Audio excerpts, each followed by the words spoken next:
Okay, so we've come to the 6-minute row, part of your metabolic conditioning. So this is the row machine. You can do this on any apparatus you wish. It could be a cross trainer, elliptical, stair mill, or treadmill. We're just happening to choose the row machine because it's easy to do. We can move the row machine around, and the data we get from this is going to be usable as any other device. So we're going to have a quick look at safety before we start. So a quick anatomy of the row machine. We've got the flywheel housing up here. That will control the intensity, or it'll let more or less air in depending on if we train more for strength or more for strength endurance. Today we're going to set the parameter for the test at 6, so the leader's on 6. I'll show you that in just a second. We have the ergo console here. Push any button to begin and you're going to get this menu. So to set up for the 6-minute maximal aerobic test, just push the just row and you'll notice that you'll have your time per 500 meters in the middle and meters at the bottom. If it's not set for this, you can push the units function and it will change to give you average. This will give you power, which is watts and average watts. It'll also give you calories per hour and calories, and you can just keep toggling through. But this is the section we want because we want to watch how much or how many meters, how far the person goes inside 6 minutes. We have our foot straps, so we're going to place the right length depending on the size of the person's foot. So if Jim can just put his foot in there, he's on a 3 at the moment, and we want it across the midfoot, just under the arch there, so just the top of the arch I should say, nice and tight. We'll put the other one in to make sure we've got the right level, tighten that one up. And that looks about right. If it's too high, we'll find that will inhibit the flexion of the foot going through. So we want to have that across that midfoot just so we can actually clear the ankle as he comes through. So if we lean forward and grab the oars now, we're going to do a sequence of leg plus torso lean back and then arms are last. So what we want to avoid is to have a disruption in the pattern. What we don't want is the arms to go first, then push out and then lean. We'll show you a few correct strokes, and then we'll show you for incorrect strokes. So away we go.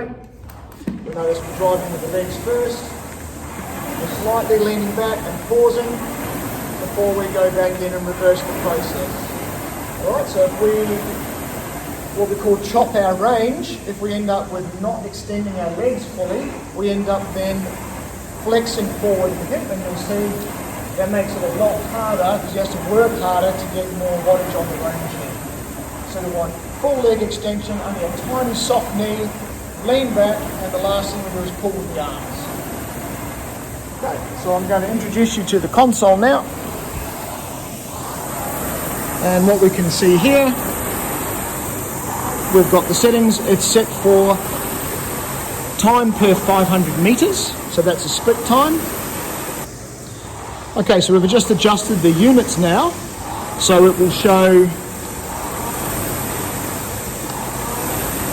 power, so that's by every stroke, how much wattage that you're achieving, and then the average watts are for the entire workout and the entire time. So we're just checking in on Jim's performance. He's been 1 minute 40 so far, and he's sitting on a cadence per 500 meters of 1 minute 49 seconds. So far he's managed just under 500 meters, and he's coming up to that 2-minute mark now. So now just a progress report on Jim. He's now at halfway. We can see that he's just over that 3 minutes. He's sitting on a cadence of 1 minute 53 per 500 meters, and he's just come up to 830 meters. We'll check in again with 1 minute to go. Okay, we're just checking in with 1 minute to go. So we're sitting on 507, 153 per 500, and Jim is sitting at 1367 right now. So we're going to motivate him a little bit. He knows he's only got 45 seconds to go. We can see he's starting to feel it. 6 minutes is a long time on a row machine. So now we'll see if he can increase his cadence. He's got 30 seconds to go. Let's see what he can do. He's brought that down to 148, 146, 25 seconds to go.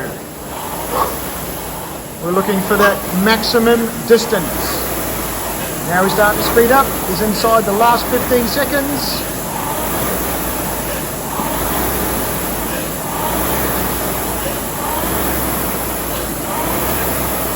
And 5, 4, 3, 2, 1. And we will record his final stroke.